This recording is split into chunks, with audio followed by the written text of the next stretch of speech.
Welcome again to Soaring Through Chaos. And we are talking again with Kiran Gulrajani.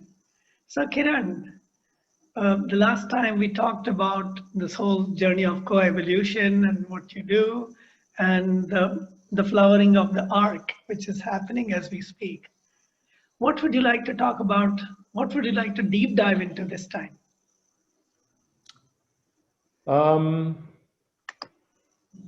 I actually want to deep dive into reality, and often a deep dive into reality is about a deep dive into both joy and pain, love and fear, you know? And a vast majority of people and even teachers, often don't do justice of diving into this dark area, And in fact, I came across a quote recently of Alan Watts, and I just feel like sharing this, and because it really captures what I want to dive into in this second part of our conversation, or rather, it's not so much a conversation, more I'm sharing and you're just nudging me in a particular way. This is a line which really spoke to me. Alan Watts says, there is a price to be paid for every increase in consciousness. We cannot be more sensitive to pleasure without being more sensitive to pain. And a Khalil Gibran line, which Khalil Gibran is one of my truly favorite dear authors, is that only to the extent that you are willing to dive into pain can you make space for joy. So the second part is about really the fact of pain, of darkness, of fear, of being human. If I was to put it in a very simple way, that the secret that is hidden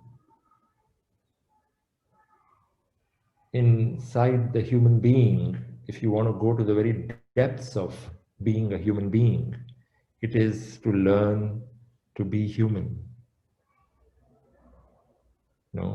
As simple as that may sound, you and I know how difficult and painful that is, And I just want to bring in JC over here, who we both know, and he had a teacher who he is in touch with, and I know many of the audiences may not kind of relate with this, but I just want to be authentic. And in a conversation, I asked him, are you in touch with this teacher who is no more? And he said, yes, I sometimes communicate with him and I receive answers. And so I said, if I have a question, will you ask him? He said, sure, but you give me a week to get the answer. And my question was, what is the song I'm born to sing? Why has God put me on earth in this lifetime? And he took his time and he came up with these 2 lines and 4 words. And he said, divinize humanity and humanize divinity.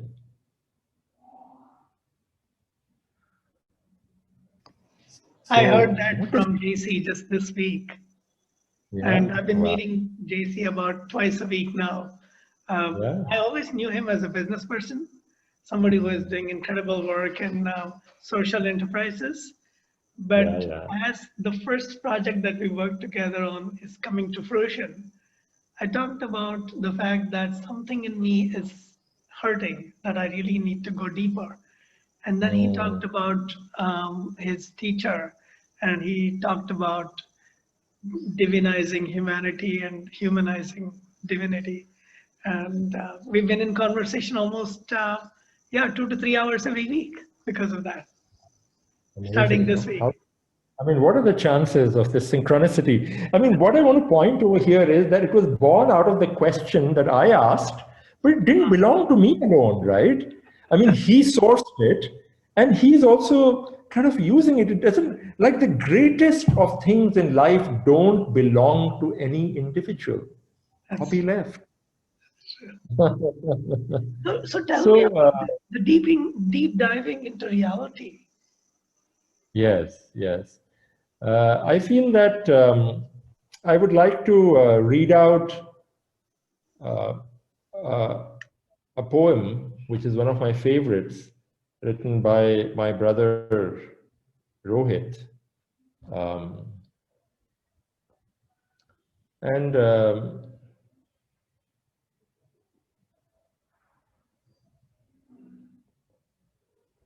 I've had a very incredible relationship with Rohit, you know, which is part of it is captured in the arc poem, which I read out in part 1.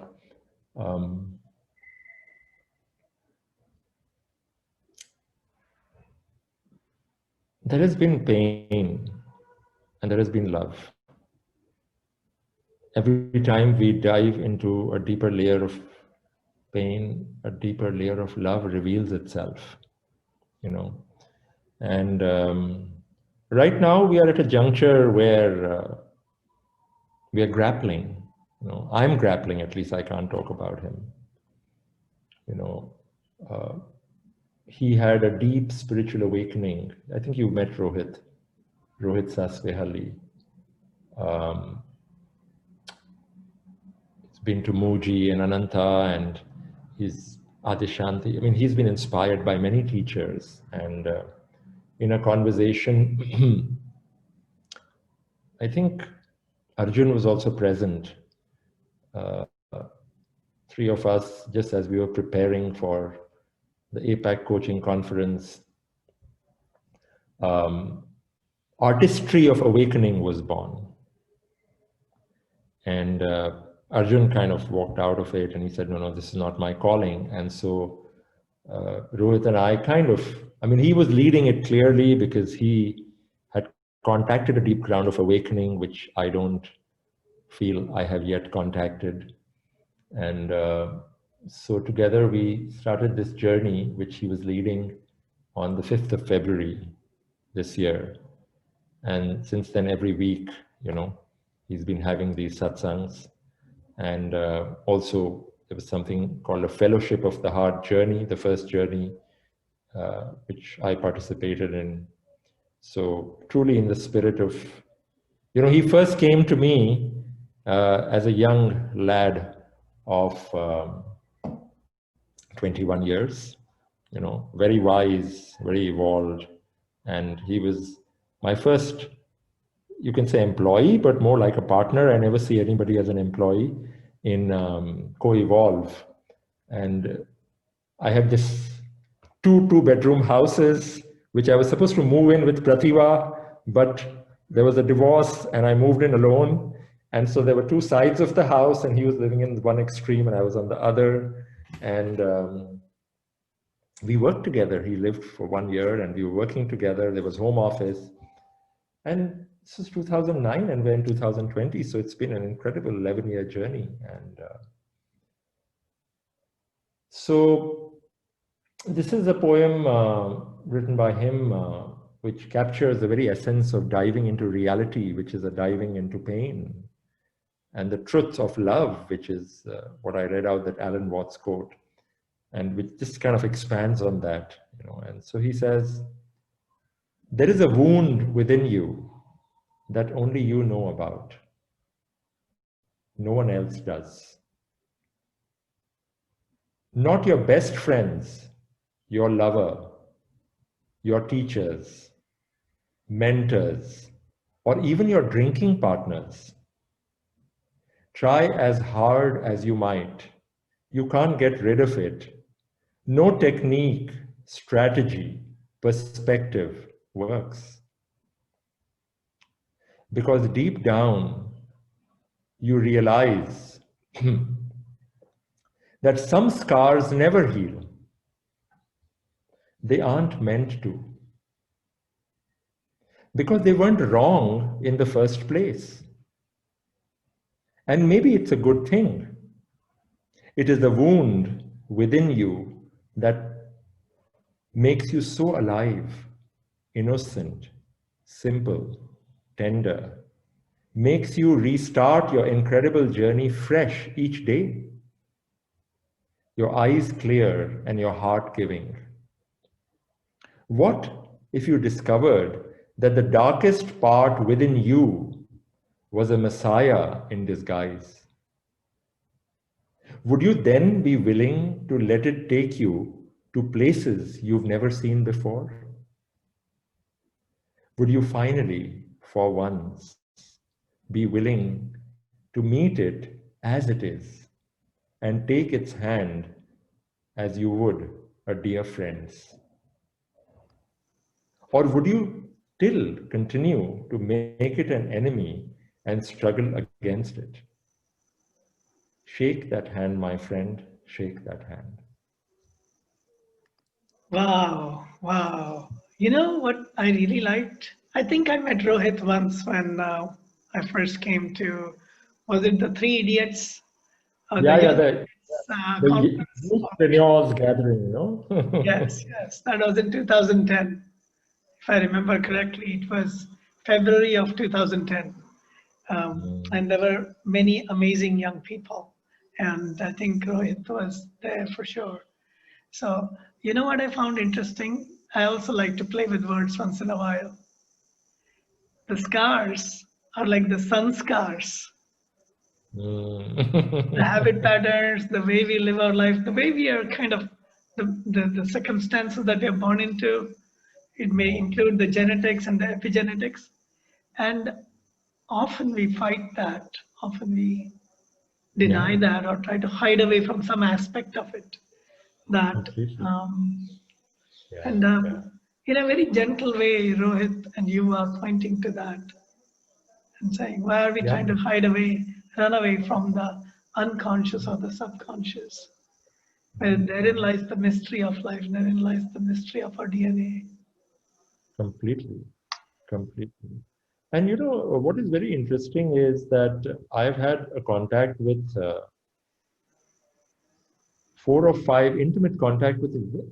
5 friends who are had a certain deep awakening. And you know, Raji is been walking with him for the last 4 or 5 years, and I can't express enough gratitude to him.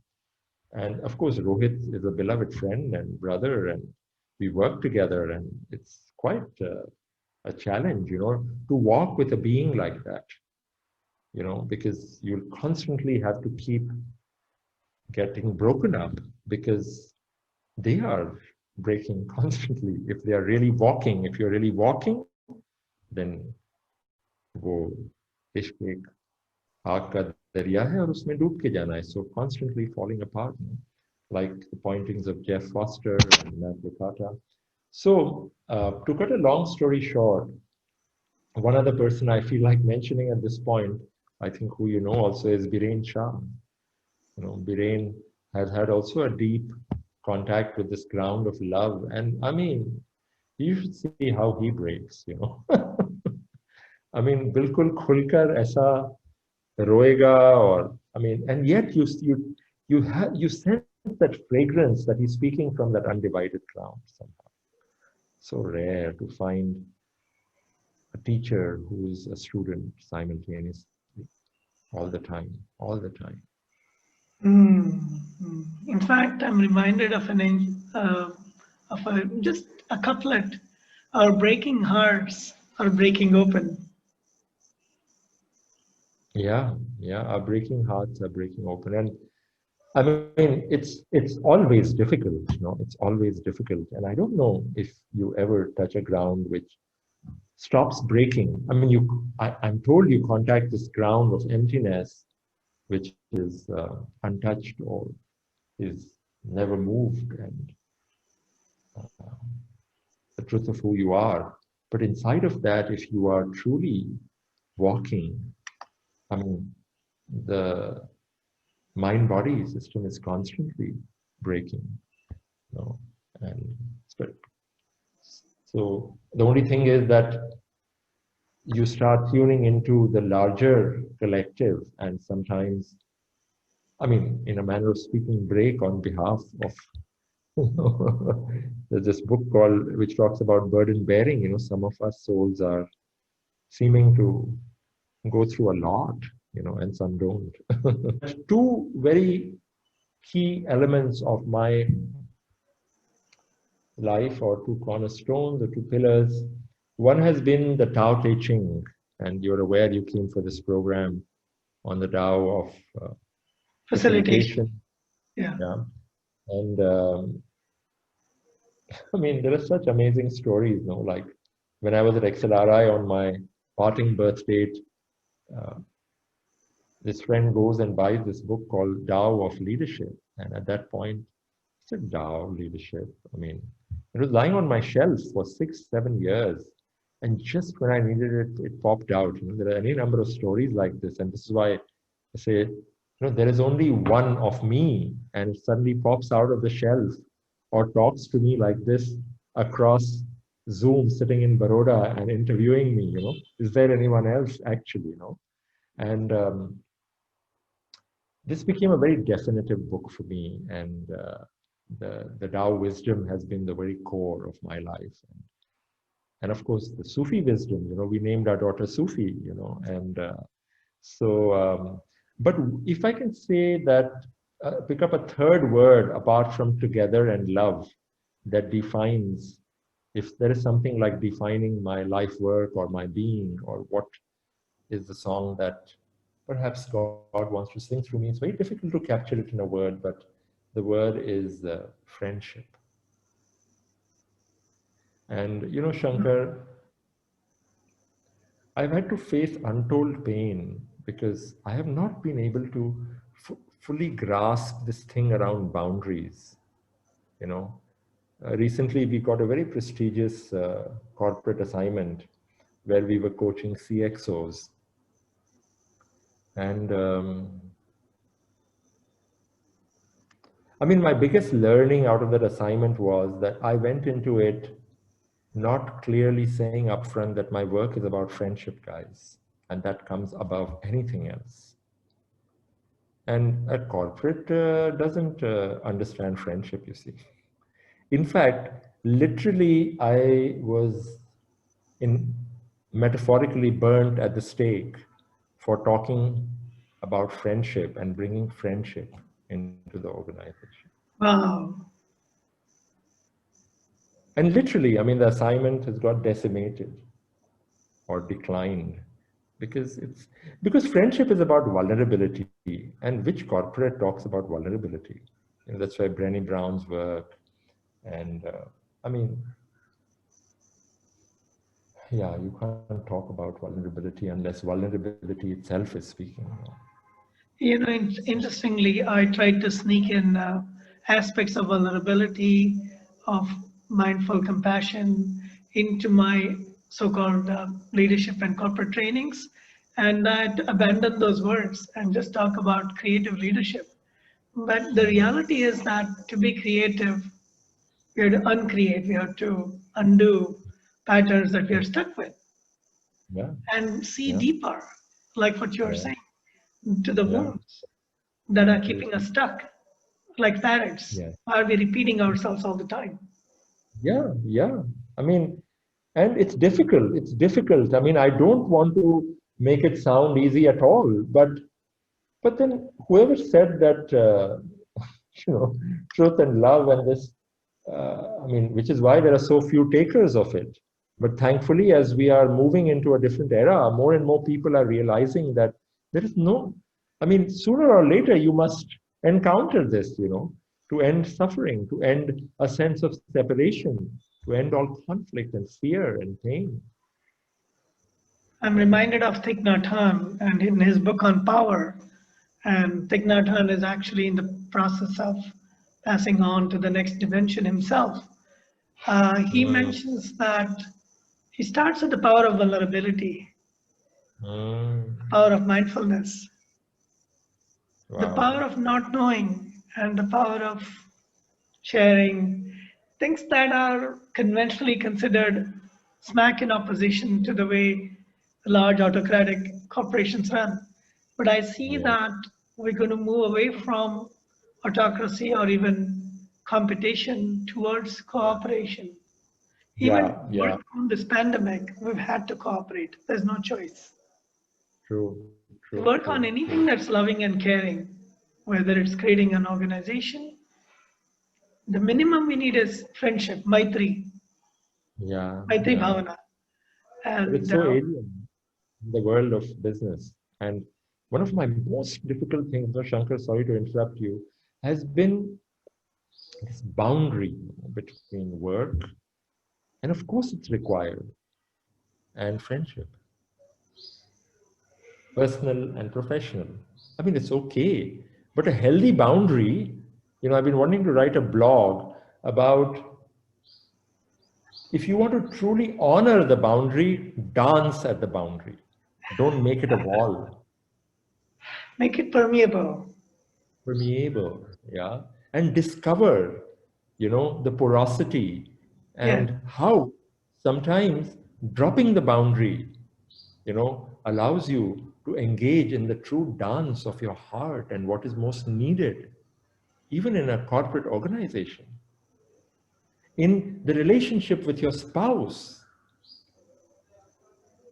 Yeah. So anyway, 2:58 and you have to go, but thank you very much, Shankar. No, I would just make one little thing comment there. Yeah.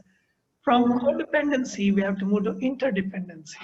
Yeah, exactly. When we have rigid boundaries or when we deny that we have dependencies, then it becomes passive aggressive.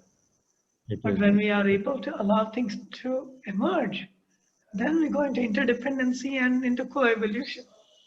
Yeah. And there's so much to talk about. That would be our next topic, I guess. Yeah, and it is so much more than words, and yet there are some words which are animated, with that fragrance, then it's not about the words, but where it is being spoken from, and I hope that in this hour or so, at least parts of the conversation have come from that ground, So thank you, Shankar. Thanks again, Kiran, and thank you to all listening. Please come and share with us what you think about these. We're going to be doing shorter talks from now onwards, and please come and share. Thank you. Thank you. Bye-bye.